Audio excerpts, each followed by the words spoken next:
Prostitution is a profession. Dark femininity is a way to get out of a profession. Any profession. However, you can't let a man know that that's what you want. Because if you go out there and blatantly say it, then you're automatically a gold digger, a sugar baby wannabe. And this new generation, being highly feminine, is quickly confused with being a prostitute. Hey guys, and welcome back. Today I will be talking about dark feminism. I don't know if you guys heard about it. There's a lot of people talking about it nowadays.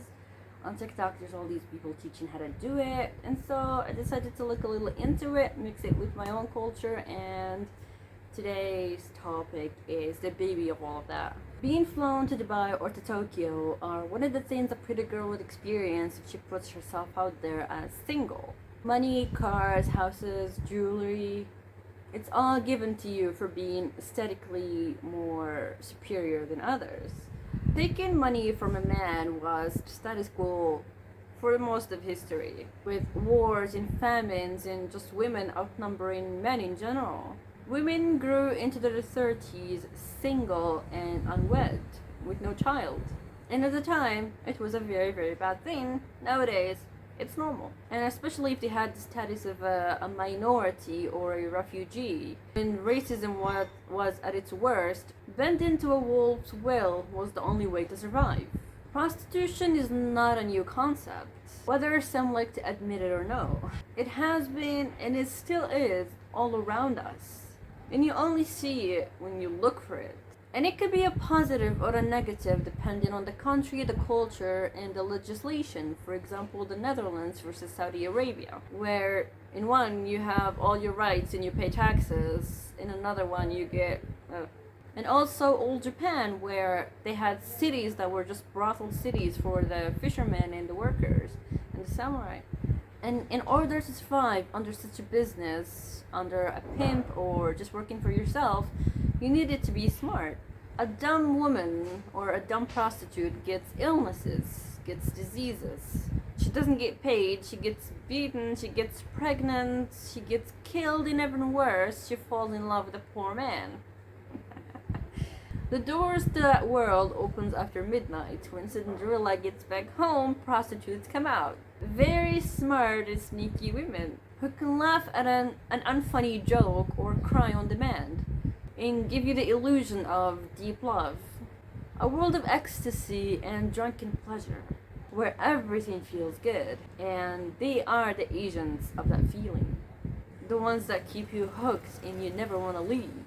Being an irresistible seductress of desire and passion is a skill and a matter of charisma. Not everybody has it. And using that as a woman for your own gain is what is called dark feminism. Or dark femininity, it depends. A woman is born with the feminine in her.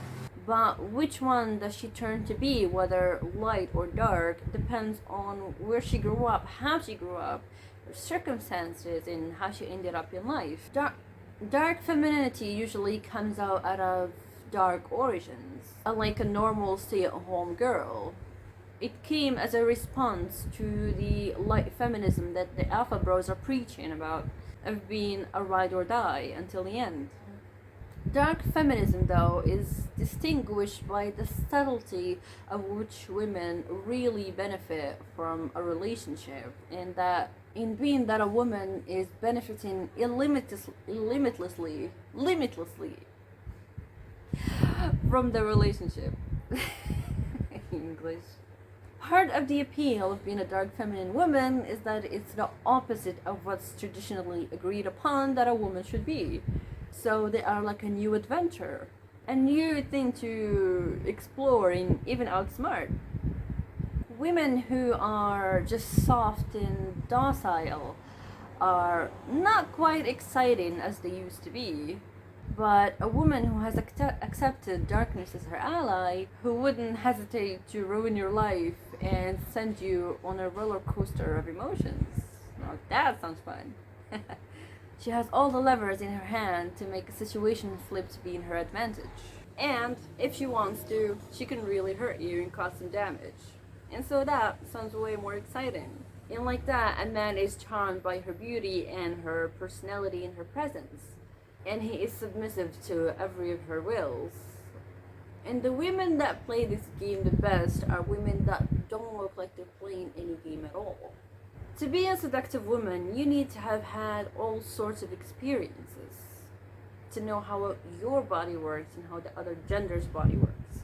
And it's an experience a man can get with only that type of women. So a sweet virgin woman who doesn't know how anything works, you get a totally different experience that's not always exciting at times. And for her to have the upper hand in the relationship, yeah, she will need to harness as much experience as she can. Innocence in some cultures plays a huge role in what men find attractive. Since being innocent is basically just being not harmless, so the person can feel safe with you. They feel like they wouldn't be exploited by you.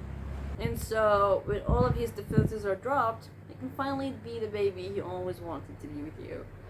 Virgins are celebrated in a lot of places because of their innocence and their relativity to how dangerous they are.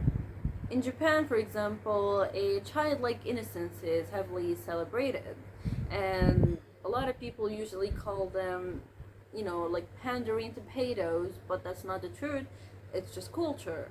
And in Morocco, too, for example, being shy and innocent is heavily celebrated here because they come with little to no trouble to both the husband and his family. And so, yeah, they respect the elders, they're, docile. But here's the problem: being feminine and innocent is no longer serving women. Being feminine is costly. Being innocent makes you defenseless. That will leave you both broke and hurt. Because being a sheep in a world made for wolves is just stupid. And it doesn't really matter how much you want to pander to that mother-in-law either. A mother-in-law because they play a huge role in you being chosen as a wife.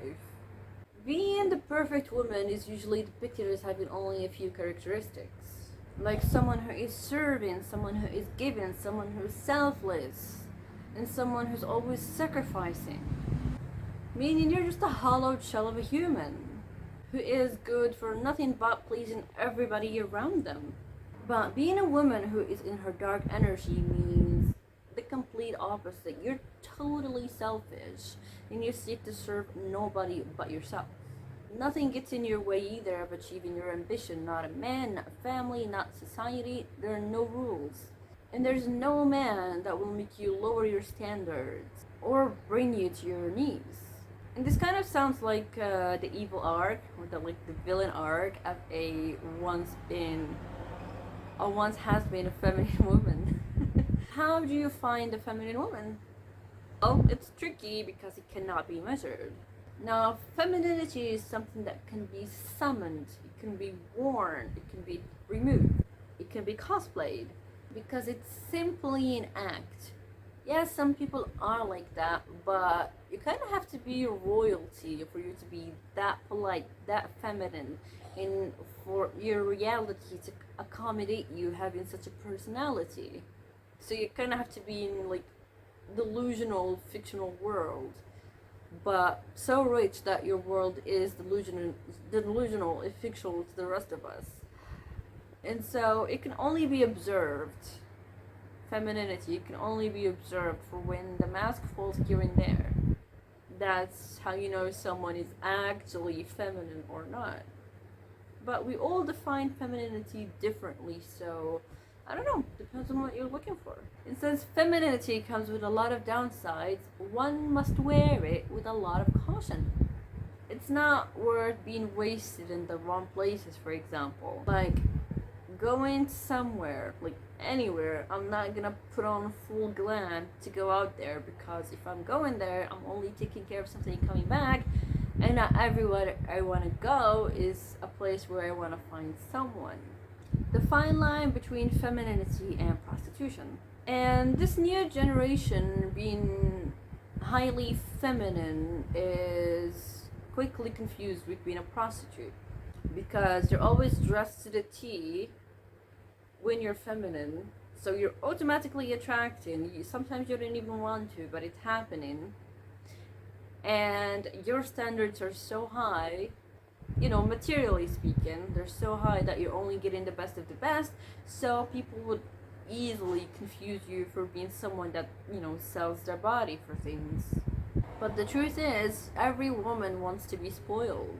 If a man's not doing it, she is doing it herself.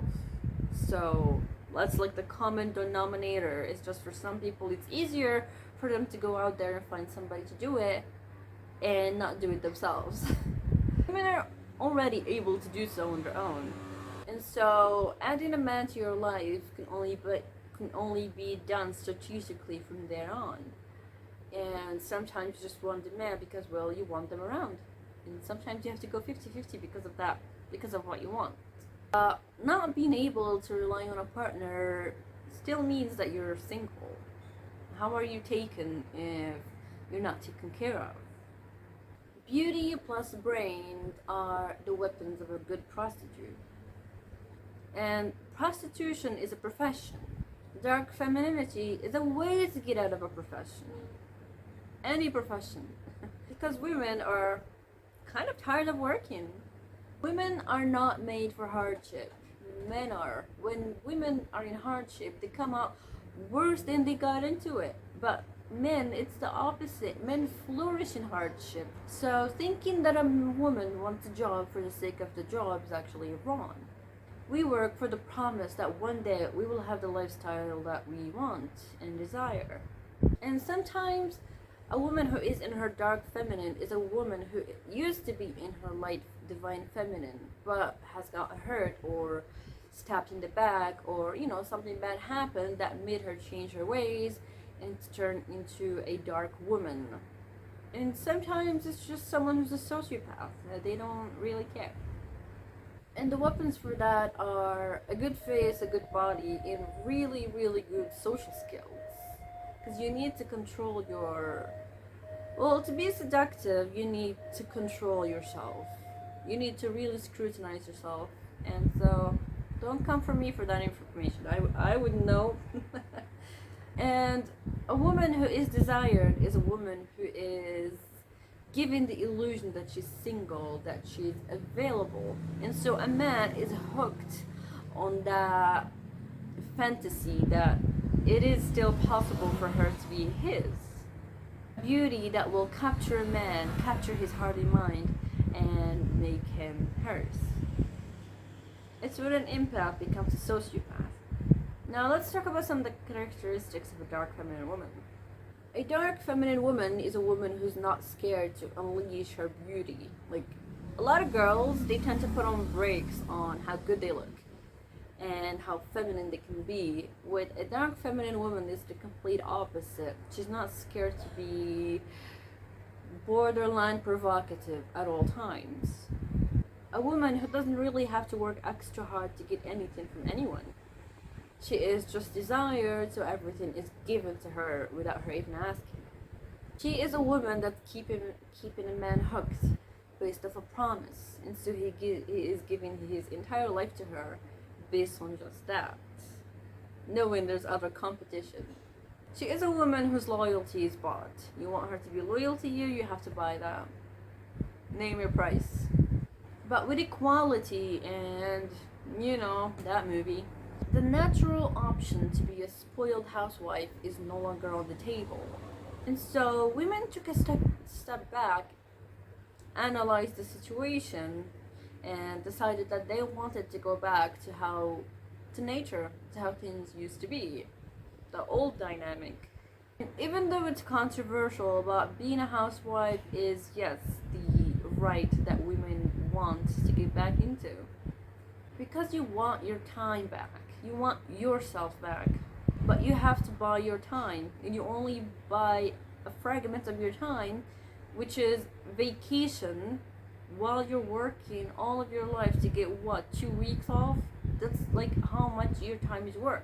And if you want to travel and just practice your hobbies, raise kids, live a soft life, well, you have to work really, really hard so you can afford to do that, things that used to be free in the past. So wanting a husband to provide that for you kind of feels unfair. It's not okay. Why should he do it for you nowadays? But in a dark feminine woman's mind, it's totally okay. It's only fair that he does, since having a housewife is something a man should be able to afford. And you find that a lot in nature, where I always give the example of birds, where the birds are, the male bird would be dancing and making a whole nest for a woman to just go and look at, and if she likes it, if she doesn't, she leaves because it's not up to her standards. And the funny thing is that men always say that their instincts are animalistic, but they only choose the right animals that suit them and that disadvantage women. Well, let's look at birds then. Meanwhile, marriage and women are secret entities that need protection and provided for. It takes one man to inseminate how many women? And it takes a woman 9 months to deliver. Which means we can only have 5 men in this world and we'll be fine. And we could have as many women as we want and they're still scarce. Now, I'm not saying we don't need men. I'm just saying, a lot of people like to use this, I don't know, is it an example, a euphemism, whatever, but the picture that they're depicting using is wrong. It's completely, flipped on its head. Women know they can do it all, but they hate it. Being a mom that works doesn't make you a working mom. It makes you a stay-at-home working mom, because in the end of the day, you have to get back to the chores that you didn't do all day to do alone and raise those kids. The idea of being able to balance both a job and being a mom is not impossible, but why would you want that? Just because humans can carry the maximum of 22 kilograms doesn't mean they're gonna do that all the time. It doesn't mean you should be carrying that all the time. It doesn't mean you should be at your max all the time. It is not empowering, it is draining. And unfortunately, that's the trap women fall into that makes them do both roles simultaneously. And it happened for such a long time that now society can't function without that. Also, men aren't helping in the house, and let's add in inflation to that, and some other evil banking practices. So did women ruin society? No, it's the banks. However, you can't let a man know that that's what you want, because if you go out there and blatantly say it, then you're automatically a gold digger, a sugar baby wannabe. It's not something that you ask to be without a man being, okay, let me think that through. So what women did is they raised the bar so high for men that they only go after the men that can naturally give them what they want, which is being a stay-at-home wife who takes care of her kids and lives a soft life, and a man whose pocket would not be hurt by him doing that. And a woman can align with her, biology like that. So she can have as many kids as she wants, she can cook, she can paint, she can do whatever she wants. She is a happy woman and the man is a happy man. Remember, it takes a woman to make your life happy or miserable. So I'll see you guys in the next video. I hope you like this one and let me know what you think.